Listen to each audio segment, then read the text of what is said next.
इस वीडियो में हम आपको बताने वाले हैं कि सीएससी से पैन कार्ड कैसे बनाते हैं। अगर आप एक सीएससी बीएलई हैं या फिर जन सुविधा केंद्र चलाते हैं तो ये वीडियो आपके लिए काफ़ी हेल्पफुल हो सकती है, क्योंकि इस वीडियो में हम आपको पैन कार्ड बनाने का सबसे आसान तरीका बताने वाले हैं। यहाँ पे हम जो चीज़ें आपको फॉर्म में फिल करना बताएंगे बस उतना ही फिल करना होगा जिससे कि आपका पैन कार्ड आसानी से बन जाए। फर्जी चीज़ें यहाँ पे हम आपको नहीं बताएंगे। तो चलिए वीडियो को शुरू करते हैं। इसके लिए सबसे पहले आपको अपने कंप्यूटर में गूगल खोलना है और आपको जो है अपनी सीएससी आईडी को लॉगिन कर लेना है। ठीक, जैसे आप लॉगिन करेंगे तो जो यानी कि सीएससी आईडी लॉगिन करने के बाद में जो इसका इंटरफेस है कुछ इस तरह से आपको देखने के लिए मिल जाएगा। अब यहाँ पे आने के बाद में सर्च का जो ऑप्शन है इसके ऊपर क्लिक करिए और यहाँ पे आपको टाइप करना है पैन कार्ड। ठीक, यहाँ पे लिखिए पैन कार्ड और जैसे आप पैन कार्ड लिखेंगे तो यहाँ पे पैन कार्ड सर्विस के ऊपर क्लिक कर देना है। अब यहाँ पे लॉगिन विथ डिजिटल सेवा कनेक्ट वाले ऑप्शन पे क्लिक कर देना है। उसके बाद यहाँ पे चेकबॉक्स पे टिक मार्क लगाएंगे और प्रोसीड वाले ऑप्शन पे क्लिक करेंगे। आप उस पे फॉरवर्ड हो जाएंगे। यहाँ पे वीएलई यूजर्स के नीचे क्लिक हियर वाले ऑप्शन पे क्लिक कर देना है। यहाँ पे देख सकते हैं पैन कार्ड बनाने वाला जो पोर्टल है हमारे सामने खुल के आ चुका है। अब यहाँ पे एक नया पैन कार्ड अप्लाई करने के लिए अप्लाई न्यू पैन वाले ऑप्शन पे जाएंगे तो यहाँ पे एप्लीकेशन फॉर न्यू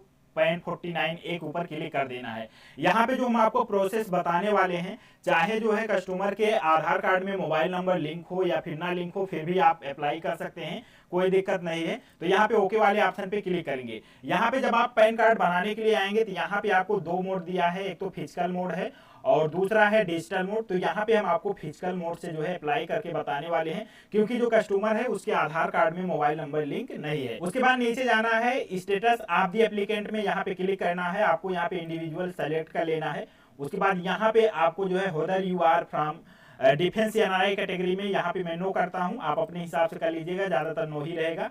उसके बाद में पैन कार्ड मोड में यहाँ पे जो है आपको अगर दोनों पैन कार्ड चाहिए, एक पैन कार्ड होता है जो आपकी ईमेल आईडी पे आ जाता है मोबाइल पे, तो अगर आप केवल उसी को चाहते हैं तो आप इस ऑप्शन को चूज कर सकते हैं। लेकिन आप चाहते हैं जो डाक द्वारा प्लास्टिक पैन कार्ड आता है और साथ ही पैन कार्ड दोनों चाहिए तो आप इस ऑप्शन को चूज करिए। तो इतना ऑप्शन आपको सेलेक्ट करने के बाद में सबमिट वाले ऑप्शन पे क्लिक करना है, जिसके बाद में जो एप्लीकेशन फॉर्म है आपके सामने खुल के आ जाएगा।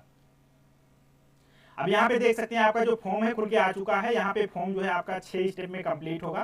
पहला है पर्सनल डिटेल्स, तो यहाँ पे आपका एक रेफरेंस नंबर जनरेट हो जाता है, तो आपको यहाँ से इसे ओके कर लेना है। अब यहाँ पे आएंगे, सबसे पहले यहाँ पे देखना है पर्सनल डिटेल्स में, तो यहाँ पे सबसे पहले आपको टाइटल को सेलेक्ट करना है। जिसका भी पैन कार्ड बना रहे हैं अगर वो लड़की है तो यहाँ पे आपको कुमारी को सेलेक्ट करना है। ठीक, अगर उसकी शादी हो चुकी है तो उस केस में यहाँ पे यस एमटी को सेलेक्ट करेंगे। ठीक, अगर किसी मेल कैंडिडेट का पुरुष का बना रहे हैं तो आप श्री वाले ऑप्शन को सेलेक्ट करेंगे। तो यहाँ पे हम यस एमटी को सेलेक्ट करते हैं। उसके बाद में यहाँ पे लास्ट नेम दिया है और यहाँ पे फर्स्ट नेम दिया है, यहाँ पे मिडिल नेम दिया गया है। अगर उसका नाम केवल सिंगल है, उसमें टाइटल वगैरह कुछ नहीं है, तो उसमें आपको लास्ट नेम में डाल देना। मान लीजिए उसका नाम केवल यहाँ पे पूनम है तो यहाँ पे आपको फर्स्ट नेम में नहीं डालना, केवल पूनम अगर है तो यहाँ पे पूनम आपको इसमें डालना है। ठीक, लास्ट वाले नेम में। ठीक, अगर उसका नाम पूनम कुमारी है तो उस केस में यहाँ पे डालेंगे आप पूनम और उसके बाद में लास्ट वाले में डालेंगे कुमारी। ठीक, इस तरह से आप डालेंगे। और मिडिल नेम भी कुछ है तो आपको मिडिल नेम में डाल देना है। मान लीजिए उसका नाम पूनम कुमारी सिंह है तो यहाँ पे आपको पूनम कुमारी आपको मिडिल में डाल देना है और लास्ट में फिर सिंह डाल देना है। ठीक, तो यहाँ से इस तरह से आपको डालना है। तो जो पैन कार्ड में आएगा पूनम कुमारी सिंह। ठीक, तो यहाँ पे इस हिसाब से नाम को डालना है। केवल सिंगल नाम है, कोई टाइटल नहीं है, तो उस केस में आपको यहाँ पे जो है लास्ट नेम में डालना है। तो यहाँ पे जो मेरे पास नाम है उसमें सिंगल ही नाम है, उसमें कोई टाइटल वगैरह नहीं है, तो यहाँ पे हम उसका नाम इस वाले में डाल देते हैं। ठीक, अब यहाँ पे नीचे आएंगे, नेम ऑन दी कार्ड के ऊपर क्लिक करेंगे तो वही नाम जो यहाँ पे आएगा वही नाम आपके पैन कार्ड में छप के आएगा। ठीक, नीचे जाएंगे, यहाँ पे पूछ रहा है क्या इसके अलावा आपका कोई दूसरा नाम है, have you been known by any other name, तो यहाँ पे आपको नो कर देना है। ठीक, तो यहाँ पे नो कर देता हूँ। उसके बाद में जेंडर में मेल है फीमेल, यहाँ पे अपने आप ही ले लेता है। उसके बाद नीचे जाएंगे, यहाँ पे आपको डेट ऑफ बर्थ, जो भी आपका डॉक्यूमेंट है आधार कार्ड से बना रहे हैं तो आपको आधार कार्ड वाली ही डेट ऑफ बर्थ को यहाँ पे डाल देना है। तो मैं वही डेट ऑफ बर्थ यहाँ डाल देता हूँ। ठीक, डेट ऑफ बर्थ डालेंगे। नीचे जाएंगे, एड्रेस फॉर कम्युनिकेशन, तो यहाँ पे देख सकते हैं आपको यहाँ पे दो ऑप्शन मिलेगा। तो यहाँ पे ऑफिस का भी ऑप्शन है, रेसिडेंस का भी ऑप्शन है। तो यहाँ पे जो है हम रेसिडेंस को ही सेलेक्ट करेंगे, क्योंकि मुझे जो पैन कार्ड मंगवाना है वो रेसिडेंस वाले एड्रेस पे, यानी कि आधार वाले ही एड्रेस पे मंगवाना है, तो हम रेसिडेंस को ही सेलेक्ट करते हैं। अगर आप ऑफिस का देना चाहते हैं तो आप ऑफिस का भी दे सकते हैं। ठीक, फिर नीचे जाएंगे, रेसिडेंट स्टेट में इसके ऊपर क्लिक करेंगे, आपको अपनी स्टेट का नाम सेलेक्ट कर लेना है। फिर उसके बाद नीचे जाएंगे ऑफिस स्टेट में, तो यहाँ पे ऑफिस का एड्रेस तो मैंने सेलेक्ट ही नहीं किया, तो उस केस में यहाँ पे मैं कुछ भी नहीं करूंगा, आप चाहें तो दे सकते हैं। ठीक, ठीक। उसके बाद में रिप्रेजेंटेटिव स्टेट में यहाँ पर भी हम कुछ नहीं करेंगे। इन केस अगर किसी माइनर यानी कि पैन कार्ड को बना रहे हैं तो उस केस में जो है रिप्रेजेंटेटिव स्टेट को भी सेलेक्ट करना होता है, आगे चल के रिप्रेजेंटेटिव का जो है यहाँ पे डिटेल भी डालना होता है, ठीक। फिलहाल मेरे केस में ऐसा कुछ भी नहीं है क्योंकि जो पैन कार्ड मैं अप्लाई कर रहा हूँ 18 साल प्लस का है। उसके बाद नीचे जाएंगे, एप्लीकेंट का आधार डिटेल्स में यहाँ पे आएंगे तो उसका जो आधार नंबर है यहाँ पे आपको फिलअप कर देना है। आधार नंबर डालने के बाद में इनरोलमेंट आईडी के नीचे क्लिक करेंगे तो दोबारा से आधार नंबर आपसे मांगेगा, तो वही आधार नंबर आपको यहाँ पे दोबारा से डाल देना है। आधार नंबर डालने के बाद में ओके के ऊपर क्लिक करेंगे। यहाँ name as per PAN card, जो भी पैन कार्ड यानी कि एज पर आधार, जो भी आधार कार्ड में नाम है वही नाम आपको जो है सेम डाल देना है, ठीक। इसके बाद नीचे नेक्स्ट स्टेप वाले ऑप्शन पे क्लिक कर देना है, जिसके बाद में आपके सामने ये वाला पेज आ जाएगा। अब यहाँ पे आपसे डॉक्यूमेंट पूछ रहा है कि आप कौन सा डॉक्यूमेंट लगाना चाहेंगे। तो यहाँ पे सबसे पहले यहाँ पे आइडेंटिटी प्रूफ के लिए क्या लगाना चाहेंगे, एड्रेस प्रूफ के लिए क्या लगाना चाहेंगे और साथ ही डेट ऑफ बर्थ प्रूफ के लिए क्या लगाना चाहेंगे। तो आप चाहें तो आप दूसरा डॉक्यूमेंट भी यहाँ पे सेलेक्ट कर सकते हैं, कई सारे ऑप्शन आपको मिल जाएंगे, लेकिन सबसे इजी है कि आप तीनों में यहाँ पे आधार कार्ड ही सेलेक्ट कर लीजिए। तो यहाँ पे आधार कार्ड के ही थ्रू हम बनाएंगे, तीनों में आधार कार्ड को ही सेलेक्ट कर लेते हैं, कोई दिक्कत नहीं होगी, ठीक। उसके बाद नीचे जाएंगे, मेक पेमेंट वाले ऑप्शन पे क्लिक करना है, जिसके बाद में जो है आपको पेमेंट वाले पेज पे फॉरवर्ड कर देगा। अब यहाँ पे आपको अपनी CSC का पासवर्ड डालना है, वैलिडेट के ऊपर क्लिक करना है और अपनी CSC का जो पिन है यहाँ पे आपको डाल देना है। पिन डालते ही जैसे आप पे वाले ऑप्शन पे क्लिक करेंगे आपका जो पेमेंट है डन हो जाएगा। इसके बाद में ये वाला आपके सामने पेज आ जाएगा, आधार ऑथेंटिकेशन। तो यहाँ पे आपको सिर्फ ओके वाले ऑप्शन पे क्लिक करना है, ठीक। तो यहाँ पे आप आ चुके हैं तीसरे स्टेप पे और यहाँ पे नीचे जाएंगे तो यहाँ पे सबसे पहले कॉन्टेक्ट डिटेल में जो है आपको अपना मोबाइल नंबर वगैरह डालना होगा। तो यहाँ पे टेलीफोन ISD में अगर यहाँ पे इंडिया सेलेक्ट नहीं है तो आपको सेलेक्ट कर लेना है और एरिया स्टडी कोड अगर आपको पता है तो डाल सकते हैं, अन्यथा आप इसे खाली छोड़ेंगे। यहाँ पे टेलीफोन मोबाइल नंबर में आपको इस टेलीफोन नंबर से हटा के मोबाइल नंबर के ऊपर क्लिक करना है, यहाँ पे मोबाइल नंबर डालना है और यहाँ पे ईमेल ID डाल देना है, ठीक। उसके बाद नीचे जाएंगे, यहाँ पे पेरेंट डिटेल वाले ऑप्शन में आएंगे। यहाँ पे आप चाहे तो पैन कार्ड में माता का भी नाम डाल सकते हैं या फिर पिता का नाम डाल सकते हैं, लेकिन ज्यादातर जो पैन कार्ड में नाम डाला जाता है चाहे वो महिला का हो, अविवाहित हो या फिर अनमैरिड हो, सभी का जो है ज्यादातर पिता का ही नाम पड़ता है। तो यहाँ पे आपको नो वाले ऑप्शन पे क्लिक करना है और यहाँ पे पिता का नाम डाल देना है। पिता का भी नाम यहाँ पे सेम उसी तरीके से डालना है। अगर सिंगल नाम है तो आपको लास्ट वाले में डालना है, अगर नाम के साथ कोई टाइटल है तो फर्स्ट में डालेंगे, लास्ट में डालेंगे, अगर 3 अक्षर का नाम है तो फर्स्ट में डालेंगे और मिडिल में डालेंगे, लास्ट में डालेंगे, ठीक। फादर का नाम डालने के बाद में आपको नीचे जाना है, यहाँ पे आपको फादर नेम ही सेलेक्ट कर लेना है। उसके बाद में नेक्स्ट स्टेप वाले ऑप्शन पे क्लिक कर देना है, जिसके बाद में आपका जो एप्लीकेशन फॉर्म है नेक्स्ट स्टेप पे फॉरवर्ड हो जाएगा। अब यहाँ पे आपको अपना एड्रेस डालना होगा जिसपे आपका पैन कार्ड जो है आएगा, ठीक। तो यहाँ पे एड्रेस डिटेल में सबसे पहले फ्लैट, दूर, ब्लॉक नंबर, तो अगर आपको पता है तो यहाँ पे डाल सकते हैं, अन्यथा यहाँ पे आपको अपने विलेज का ही नाम डाल दीजिए, ठीक। तो यहाँ पे मैं विलेज का ही नाम डाल दे रहा हूँ, कोई दिक्कत नहीं है, ठीक। आप अपने विलेज का ही नाम डाल दीजिए। उसके बाद में name of the premises building village, तो यहाँ पर भी आपको अपने विलेज का ही नाम डाल देना है, ठीक। तो यहाँ पर भी मैंने वही डाल दिया।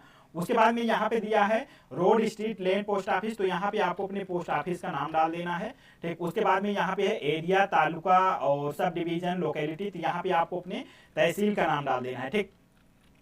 बाकी इसके अलावा दूसरा भी ऑप्शन सेलेक्ट कर सकते हैं, जैसे एरिया में कोई एरिया का नाम या फिर लोकेलिटी या फिर तालुका का भी नाम डाल सकते हैं, लेकिन इजी मैं आपको बता रहा हूँ कि यहाँ पे अपनी तहसील का नाम डाल दीजिए, ठीक। उसके बाद में यहाँ पे आपको अपने डिस्ट्रिक्ट का नाम सेलेक्ट कर लेना है। तो यहाँ से मैं अपने डिस्ट्रिक्ट का नाम जो है सेलेक्ट कर लेता हूँ। तो यहाँ पे आपको अपने डिस्ट्रिक्ट का नाम सेलेक्ट करना है, यहाँ पे आपको अपना पिन कोड डाल देना है, ठीक। अब यहाँ पे नीचे देखेंगे दिया है ऑफिस एड्रेस, तो ऑफिस एड्रेस में आपको कुछ भी नहीं फिलअप करना है क्योंकि आपको ऑफिस एड्रेस से यहाँ पे कोई मतलब नहीं है, आपने आगे सेलेक्ट भी नहीं किया है।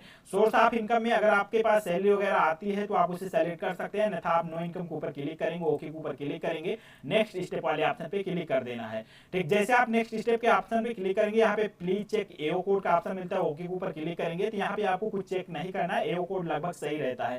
तो यहाँ पे आपको कुछ छेड़ना भी नहीं है, हटाना भी नहीं है, बिल्कुल ये जो है आपका कोड सही आ जाता है। फिर नीचे जाएंगे, यहाँ पे रिप्रेजेंटेटिव एड्रेस पूछ रहा है, तो यहाँ पे अगर माइनर पैन कार्ड बनाते हैं तो उस केस में इस एड्रेस को भरना जो है जरूरी होता है। फिलहाल इस केस में जो है यहाँ पे हमें कुछ भी नहीं भरना है, ठीक। नीचे जाएंगे, यहाँ पे आपको सेलेक्ट कैपेसिटी पे क्लिक करेंगे, हिमसेल्फ हरसेल्फ को सेलेक्ट करेंगे और यहाँ पे वेरीफायर नाम है, जिसके भी नाम से आपने पैन कार्ड अप्लाई किया उसका नाम आ गया है। यहाँ पे वेरिफिकेशन प्लेस में उसके गाँव का नाम या फिर जो है कस्बे का नाम यहाँ पे आपको डाल देना है। ठीक, इतना करने के बाद में नेक्स्ट स्टेप वाले ऑप्शन पे क्लिक करेंगे, जिसके बाद में जो पैन कार्ड का स्टेप है आगे बढ़ जाएगा। और यहाँ पे लगभग आपका जो एप्लीकेशन है कंप्लीट हो चुका है। यहाँ पे आपके जो डॉक्यूमेंट है ऑलरेडी सेलेक्टेड है। नीचे जाएंगे, सबमिट वाले ऑप्शन पे क्लिक करना है, जिसके बाद में आपका जो एप्लीकेशन फॉर्म है फाइनली सबमिट हो जाएगा। तो यहाँ पे देख सकते हैं फाइनली सबमिट हो चुका है। अब अगर कस्टमर मांगता है रिसिप्ट को, तो आपको क्या करना है, इसी रिसिप्ट को उसे प्रिंट करके दे देना है। ठीक, अब यहाँ पे भी फॉर्म को कट नहीं करना है, यहाँ पे डाउनलोड पीडीएफ फॉर्म के ऊपर क्लिक करना है, क्योंकि यहाँ पे आपको डॉक्यूमेंट भी अपलोड करने की जरूरत है। तो आपको यहाँ पे एक पीडीएफ डाउनलोड हो जाएगी। ये पीडीएफ 2 पेज की रहेगी। तो यहाँ पे पीडीएफ में आपको कुछ भरना नहीं है, ऑलरेडी सारा कुछ फिलअप रहता है जो आपने एप्लीकेशन फॉर्म को फिल किया है। यहाँ पे देख सकते हैं 2 पेज की पीडीएफ है। अब यहाँ पे क्या करना है कि जो भी कस्टमर है उसका एक फोटो यहाँ पे आपको चिपका लेना है, एक फोटो यहाँ पे चिपकाना है। 2 फोटो चिपकाएंगे और एक सिग्नेचर यहाँ पे कराएंगे। क्रॉस सिग्नेचर करवा लेना है, आधा फोटो पे आधा नीचे होना चाहिए।